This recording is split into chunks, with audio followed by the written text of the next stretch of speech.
Thermal Sound Wave. It's Thermal Sound Waves, the natural alternative to fast food radio. We here, C.Truth, Kev Lawrence. That's what it is. Right about now, we have a woman on the program who does a lot in a day. A whole bunch in the day. If you would just, we're gonna find out some of the things. I thought it was just one thing, and then I found out it was a whole bunch of other things. She is a producer, and if you know anything about producers, I do. Producers do everything. So we're gonna find out what she has going on. You know, a lot of producers and what she's been producing on the TV tip, on the visual arts tip, on the media side of things. We have none other than Sunni joining us right now. How are you doing? Hey, I love that. That was great. Yes, and we charge by the minute. Good intro. That was solid. We charge by the second. Thank you. Thank you. We make it do what it do. So, that's what's up. Tell everybody a little bit about a summary, I should say, about what you do as far as a producer. And you do production on the OWN network and what other networks? Mm-hmm. Well, right now I'm currently working on the OWN network. And that's Oprah Winfrey Network, correct? Yes, Oprah Winfrey. And I'm producing one of her hit TV shows. Some of you all may watch it, maybe not.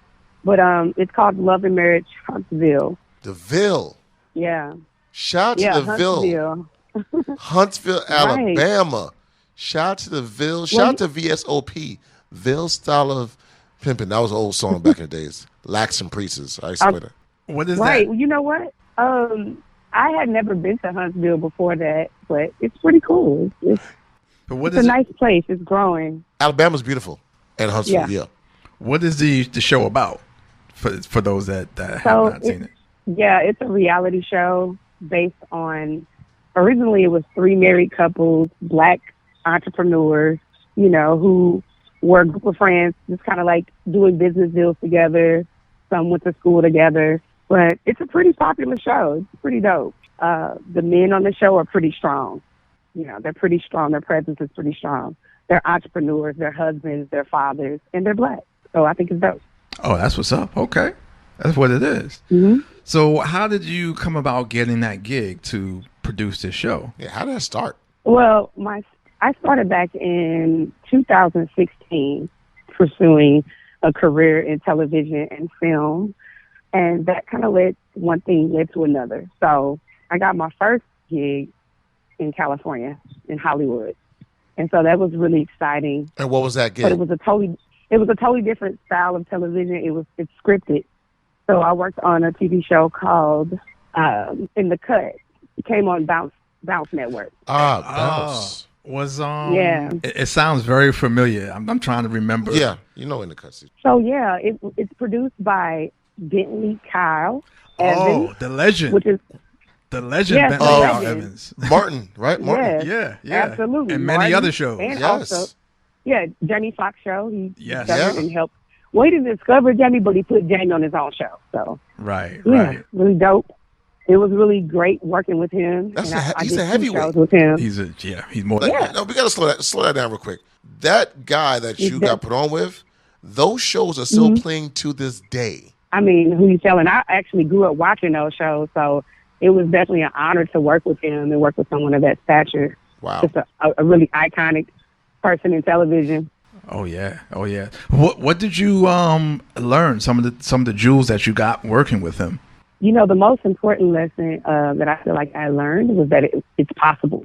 And of course, I picked up some skill sets, and I was watching him direct these shows, put these shows together. Work with the writing team, work with the talent. I mean, I was really just like a sponge being around him, just really learning. So, but he taught me also that I can do it. It's like I'm standing next to this person who's doing it in their own studio, still in television 25 years later, still got several shows on television, some of the longest running shows as well. And it's just amazing. It was amazing. We got to get him on the program, C.Truth. We gotta get him on this program because he's an unsung hero. He's the plug that people don't see. Yeah, he's that dude. Like I read and I watch credits, so absolutely, I know what he's put down. People just look at the actors; they don't know about the people like Sunni. Those are the people that matter. Yeah. Okay, so you got that gig, and then what happened after that? Then after that, I went back home, actually, and home for me in St. Louis. And I started working on my own smaller independent. Yeah. I started working on my independent projects when I got home and just started getting behind the camera, putting out some of my own content. And I was successful in doing that on a local scale. You know, my city was behind me. I was really innovative in starting, you know, that independent film life in St. Louis. So, yeah. Then from there, I actually got my next gig in Atlanta. And what was that? Now, hold on, C.Truth. Before we go any further to Atlanta, we can't say St. Louis without mentioning the DJ Cut. The homie. DJ Cut representing the 314. Yes. And shout out to Aisha Dixon also. Alicia Dixon, my bad. Yeah, got to shout her out too. They always represented St. Louis whenever I met them. Yeah. Big up to the city of St. Louis because it's always been love like any time out there. So gotta big up the city of St. Louis. They treated us very well when we was out there. Yeah. Definitely great appreciate people. That. Great people. I appreciate that. Then you went to Atlanta to the A. And what were you doing down there? Were you still doing your own projects down there, or did you get into something? Okay. Nope, not doing my own projects down there. I was working on a couple development shows for networks. So a buddy of mine is really tied in with a guy actually I met. We developed a relationship, but he's an executive producer. So I did a couple development projects with him as well. And what that is, you know, you may have an idea or the network may be looking at developing a show around someone. And so what they'll do is just create an episode or two with that person doing whatever that show may be about, just to see if they really like it, you know, to move further with it. So I did a couple of those. Okay. I see you also did a show with the guy, with Mr. Gooding, right? With Mr. who? Mr. Gooding, Cuba Gooding Jr.'s son or his brother? Oh, yes, absolutely. That was it's Omar, right? Omar Gooding. Omar. Yeah, Omar Gooding. That was Family Time. With Bentley as well. That was with Bentley on a different show. That was for Bounce. That was for Bounce Time. Network. For the Bounce Network, right? That was with Bounce. Yeah, so that was my second show with Bentley. It was with Family Time in the Cut. And for people that don't know, that was the same guy. Okay. Omar Gooding. He played in Baby Boy. Right. With Tyrese. And in the Cut had Khalida, right, on there. And the guy from the Parkers, right? I forget his name right now. Exactly. Dorian. Dorian. We be knowing. We be knowing. You think you don't know this, Sunny, but we be knowing. When you said in the Cut before, I knew it was familiar. It was on the brain. I just couldn't remember. You do know. You on it. We be knowing. Yeah. Come on now. I read the credits. That's what's up. I've seen some of these things. You got to read the credits. And because that's C.Truth, Sunny, we are not even reading no scripts. We are going straight to you, and we on these TV shows. We going straight there. So just don't even try to act like you need to read somebody. No, you put us on the show, okay? Okay, all right. That's what's up. I got you. Don't got me, get me. Right. Oh man. So fast forward after working on stuff for development and the Bounce Network and in the Cut and Family Ties and excuse me, stuff like that. Sorry. How did you get to the OWN network? Again, so it was just the process of networking. While I was working on one of those development shows, I overheard someone speaking about the show, and they were planning to get back into production. And so the whole time we're filming this development show, it's like over a weekend, and I'm sitting hearing this person planning this stuff. I'm hearing them making calls and looking for people. And so I was just like, hey, when I felt the time was right, I was like, hey, I would love to submit my resume for that project, you know, if you're looking for people. And that's really how it happened. And then maybe about a month later, I got a call, and it was like, are you prepared to be gone for 10 months? And I was like, oh, not really, but I'll make it happen. Yeah. Right. Exactly. And shout out to Marcus Burns, a dope individual, as somebody who I've known for a long time. And this guy's an executive producer, started off as a PA. So shout out to Marcus Burns for that. Oh, no question. What up, Marcus? Do you feel that? Yeah. Do you feel that? He's the EP. Oh, wow. He's the EP, by the way. He's the EP of Love Marriage Huntsville. Big up to that come up from PA to EP. That's what I'm talking about. Do you feel that the biggest advice you could give to somebody looking to get to the same road where you're at is to apply yourself and network and even have to intern for free? Yeah, but even just to break it down and be very simplistic, keep it simple. I would say the two things that you have to have is, and it may sound cliche, but it's having a vision and then never quitting. Because, you know, I've been told no so many times. I've failed at certain things. But the one thing about it, I stayed resilient and I kept networking and I kept believing that I could make this my career until it actually became my career. So I think we have to be vulnerable and we also have to be, willing to never stop, no matter how many times you get told no, no matter how many times it gets rough, but just don't stop and also have a plan. It doesn't have to be like extremely detailed plan. It's just like, okay, I'm going to go to Atlanta every month for the next 6 months until I meet somebody, get a job. That consistency, you know what I'm saying? Never stopping. That's the best advice I can give anybody. I'm still working on that, and I'm still living in that too. Exactly. I'm not stopping until I get where I'm trying to go. The producer of Love Marriage Huntsville on the OWN network, Oprah Winfrey Network. We got Sunni here with us right now on the program. It's Thermal Sound Waves. And where are you trying to go? What's your next thing that you're trying to conquer? I want to be an executive producer. I'm a content creator. That's what I do. I want to produce my own content. That's my next step.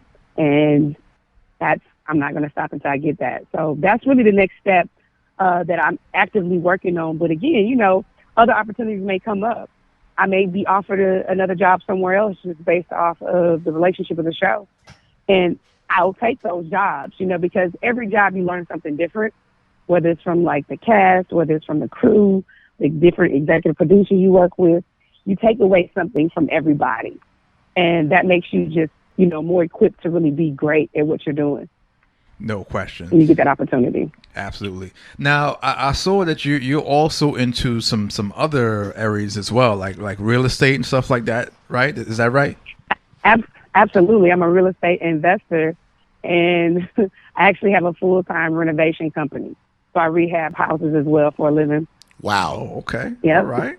Now, so you literally wear other hats, like a hard hat. I do. I literally wear a hard hat. I started my company in 2019, so I've been going strong since then. Now, do you do that in one area, or you do that in different states across the U.S.? I actually have ventured out into different states. I've done stuff in Atlanta, Georgia. I'm in the process of doing something now in Huntsville, and then in St. Louis, Missouri. So I'm and then I have a partner branching off my company in Albuquerque, New Mexico, coming up. So Albuquerque, New Mexico. Yeah. What's the scene like right now in Albuquerque, New Mexico? It must be coming up because obviously you wouldn't be, out there if it wasn't.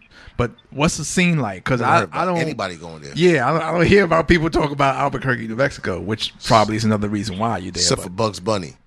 Tell everybody about Albuquerque. Well, Albuquerque, it's the South, but it gives you that West Coast feel as well. But it's a big military town. Overall, there's a military base there, and so you have a lot of people from all over the world actually. That will pass through Albuquerque one way or another, whether it's through the military or the tech jobs that they have out there. But it's not so much that Albuquerque's like the hot spot. Mm-hmm. It's just that's where my partner is, one of my partners who wants to start a company. Okay. So, gotcha. Yeah. Makes a lot of sense is a hot now. Spot. You said military and tech. Yeah. Yes. New Mexico has a lot of underground installations, quiet as it's kept. The hills have eyes. they got there's a lot going on. I don't mess with the places over there. Yeah. Speed right through. Yeah. Right. Now, do you also do public speaking? Do you go to schools and stuff and talk to some of the youngins on the come up? Yes, I have dabbled in that in the past. I don't do it right now just because my time is really divided between the show and my business. But yes, there was a time where I would go around and speak at different high schools, elementaries throughout St. Louis, and just try to give the kids something to look forward to. I remember being a kid in school, and that visitor would come, that guest speaker would come and tell us their story, and I would be so excited to sit there and listen. So I hope that, some way I'm helping the children and giving them some type of motivation. And do you have any siblings? Did anybody help you along the way, like any sister or something like that? I do. Shout out to my sister, Aleatrice, a.k.a. Lisa. Some of you all may know her by that. But my sister, she's always been a go-getter, too. It kind of runs in the family. Now, I know you got crazy hour days, 12-hour days and stuff like that. So when you do get some time for you, well, what are some of like your guilty pleasures that you like to get into and dive into? So you say, what is the stuff I like to do in my free time? Some of your guilty pleasures you like to dive into when you do have some time for yourself. Well, actually, what I'm doing right now, I'm in Jamaica on the beach as I'm talking to you guys. Oh, wow. Okay. She just hostile on us. She just hostile on us. Okay. Oh, she's so St. Louis right now. I'm literally watching the sun. Oh, nah. Hang up. Bang the phone. Nah, we got to go. Nah. My bad. Son. Sorry. She just trying to sweetie pie us right there. Nah. That's a beautiful thing. Hey, when you can do that, do it. Live that life. Oh, absolutely. I love to travel. Yes, I love to travel. That's what I like to do in my pastime. So pastime. Gotcha. So as far as what we can look for on television that you got coming this season, what can we look for? Well, right now I'm just developing a few things, independent projects. So, that's a process, and I'll have those things. We'll be shopping those projects, and we'll see what we get. And are you looking for people to that are looking to work with you or give advice to? Oh, yeah, absolutely. I love networking with people. I mean, a part of this business is you have to, because I can't shoot a whole movie by myself, act in it, do the sound, do the boom, do the, the editing. You need a team. So I love collaborating with like-minded artists anytime I get a chance. So, yeah. No question. Yep. Beautiful thing. Well, we thank you for taking some time out on the beach. Nah. We ain't thanking you. Nah, we ain't thanking you. I'm on the concrete over here. Sorry. So I'm so sorry. Garbage. Maybe next time you can come. Nah. You don't need that. Whatever. We just need the invite. I'm just saying. But that's a beautiful thing. So tell everybody where they could catch you, like social media and stuff like that, where they can keep up on what you got going on, and Love Marriage Huntsville and so forth. Okay, yeah. So I'm Sunni Minx on all social media platforms, and that's SUNNIMINX. So you can follow me on Instagram, Facebook. I don't really do Twitter, but I have a Twitter account. And that's how you can keep up with me. Sunni Meeks, ladies and gentlemen, and you spell it SUNNI? Yes, SUNNI. That's correct. There it is. And make sure y'all watching, Love and Marriage Huntsville. Get them ratings up. You can never have enough ratings. Yes, please. It comes on Saturday. Alabama. Wait, when does it come on? Yeah, I'm doing Saturday 7/8 Central. So 8 o'clock your time, 7 o'clock my time. There it is, 8 Eastern, 7 Central, folks. Love and Marriage Huntsville on the OWN network, Oprah Winfrey Network. Have you ever got any communications from her by any chance? No, not yet. It would be great to meet her. Maybe one day I will. So we'll see. Fingers crossed. No doubt. All right, well, we're going to let you get back to your vacation and whatever it is you're drinking and sipping on. I ain't gonna lie. I hope your drink spills. I ain't gonna lie. It's just facts. No, don't do that. Don't be like that. Nah. A little bit of hatred. Yeah. Nah, it's all I appreciate it. I appreciate it. Thanks a great so much, one. guys. Okay, it was nice talking to you. Thanks so much. All right, take care. Okay. It's Thermal Sound Waves, the natural alternative to fast food radio. Thermal Sound Wave.